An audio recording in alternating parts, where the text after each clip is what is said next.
इस बुलेटिन में बस 2 ही मुख्य खबर और उनसे संबंधित छोटी खबरें हैं। राष्ट्रीय खबरों में एक खबर एनआईए नई दिल्ली से है। भारत के गृह मंत्री अमित शाह ने यह कहा है कि आतंकवाद से निपटने के लिए यूनिफॉर्म संरचना होनी चाहिए। ऐसा अमित शाह ने एनआईए के द्वारा आयोजित 2 दिनों तक चलने वाले आतंकवाद विरोधी सम्मेलन में कहा।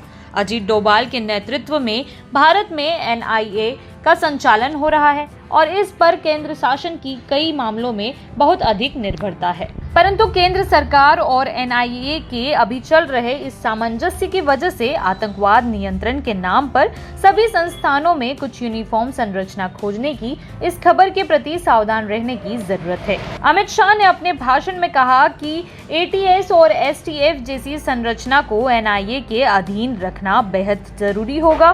क्रिप्टो करेंसी के खतरे, हवाला द्वारा आतंकवाद को फंडिंग, क्राइम सिंडिकेट और नार्को आतंकवाद से निपटने में मोदी सरकार को काफी सफलताएं मिली है।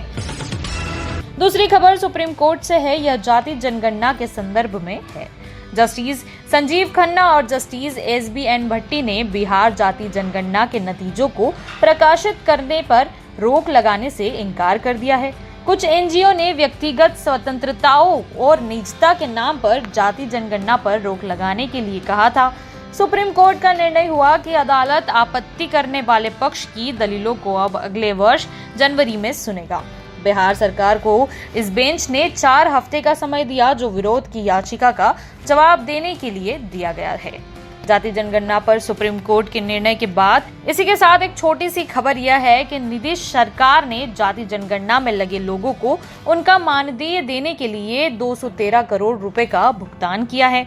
इसका भुगतान बैंकों से आरटीजीएस के माध्यम से जिलों तक कर दिया जाएगा। इधर बिहार में धीरे धीरे इस बात को लेकर जानकारी जुट रही है कि जाति जनगणना सर्वेक्षण करने में कर्मचारियों ने किस स्तर तक लापरवाही की है। लोगों के सामने यह सवाल भी है कि क्या इसके पीछे कोई केंद्रीय संयोजित प्लानिंग भी थी। राजनीतिक गलियारे में चर्चा चल रही है कि क्या कुछ जातियों की संख्या को घटाने और कुछ को बढ़ाने के लिए संगठित रूप से कुछ प्रयास किए गए। के पाठक ने बी.आर. अम्बेडकर बिहार विश्वविद्यालय के कुलपति प्रोफेसर शैलेंद्र चतुर्वेदी और कुल सचिव प्रोफेसर संजय कुमार सहित वित्तीय सलाहकार और वित्तीय पदाधिकारी के खिलाफ मुजफ्फरपुर स्थित विश्वविद्यालय थाना में प्राथमिकी दर्ज करवाई है। पहले तो के पाठक ने कुल सचिव से प्राथमिकी दर्ज करने के लिए कहा। यह मामला प्रश्न पत्रों को गोपनीय छपाई के लिए 59 लाख रुपए भुगतान का है। इसके लिए कोई प्रस्ताव, कोटेशन और टेंडर नहीं हुआ था। इसी तरह विश्वविद्यालय ने स्टेशनरी खरीद के लिए बिना प्रक्रिया पूरा किए हुए 38 लाख रुपए का भुगतान एक फर्म को किया था। शिक्षा विभाग के उच्च शिक्षा निदेशक ने मुजफ्फरपुर स्थित तिरहुत डिवीजन के आरडीडीई को निर्देश दिया है और तब उन्होंने विश्वविद्यालय थाना में विश्वविद्यालय की खरीदारी संबंधित मामला दर्ज करवाया। यह मामला 2017-2018 का मामला है। बिहार विश्वविद्यालय के कुलपति इत्यादि पर गत महीने के पाठक ने कार्रवाई की शुरुआत की थी। विश्वविद्यालय की तरफ से शिक्षा विभाग के सामने प्रतिनिधित्व करने के लिए कुलपति नहीं आए थे। इसके बाद के पाठक ने विश्वविद्यालय के द्वारा दिए गए रिपोर्ट से असंतुष्टि के बाद कार्रवाई की पहल की थी। इसके बाद राज्य भवन से राज्यपाल ने यह दखल दिया कि शिक्षा सचिव की सीमा क्या है, शिक्षा विभाग को जानना चाहिए। उसी समय मुख्यमंत्री नीतीश कुमार और राजभवन में आमने सामने विवाद खड़ा हो जा सकता था, परंतु उसी समय विवाद को टाल दिया गया। अब के पाठक 8 दिनों की छुट्टी के बाद फिर से विभाग में आए हैं।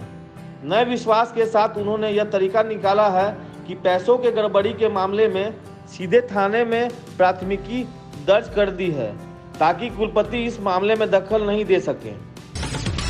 नफरत की राजनीति और भाजपा के खिलाफ झारखंड कांग्रेस ने आज राजभवन तक विरोध मार्च निकाला।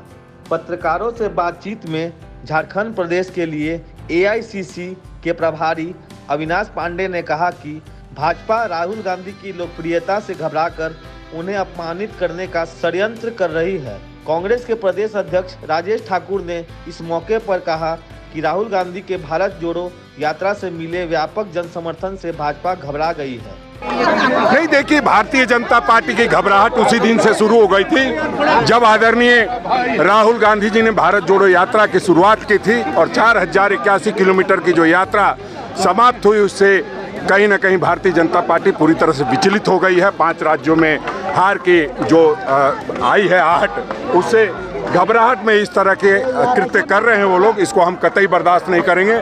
इस तरह का प्रोटेस्ट लगातार करते रहेंगे। किसको राम बनाना है, किसको रावण बनाना है, ये भारतीय जनता पार्टी नहीं, देश की जनता तय करेगी।